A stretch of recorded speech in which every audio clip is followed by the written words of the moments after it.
Years after a dozen women first told police that they were raped by the same man, he has been sentenced to prison. It's a case KSL investigators first reported on after they discovered at least 2 of those reports were never investigated. Daniela Rivera was in the courtroom this afternoon when the judge handed down that sentence. Daniela?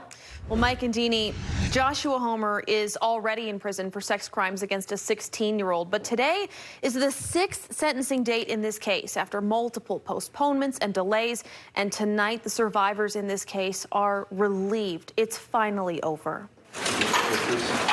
Powerless. He made me feel like a piece of meat. A resounding feeling described in the statements written by 3 women and read in court by a victim advocate. He's a serial rapist with no understanding of how much damage he has caused me or any of these women. Joshua Homer pleaded guilty to 1 felony count of rape in the case representing 3 separate victims. A case the prosecutor noted challenges several of society's myths about rape.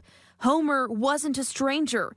Instead of fighting back, the survivors froze, a common but misunderstood trauma response. And they didn't report the assaults to police right away. Mr. Homer's actions have not only affected these 3 people, but the people that they associate with and the people that care about them. The Davis County prosecutor said Homer showed little to no sympathy for his victims, the conclusion of a pre-sentence report from the Department of Corrections. Is there anything you would like to add today? No, Your Honor. Homer's defense attorney insisted Homer is sorry, but too intimidated to fully express himself. I think it's important to state that he is remorseful. The judge sentenced Homer to 5 years to life in prison. This is not a case where there could have been any confusion that these victims were not consenting to sexual activity.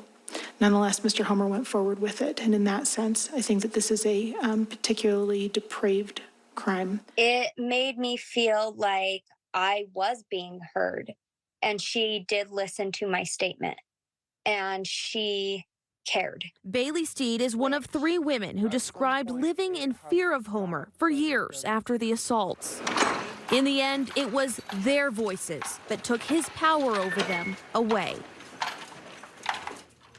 Homer is facing another first-degree felony rape charge in Salt Lake County, and just last month was charged with 2 more felonies for having and concealing a cell phone behind bars. Mike? Great work on your end. We'll continue and follow this and see how it goes. Daniela, thank you.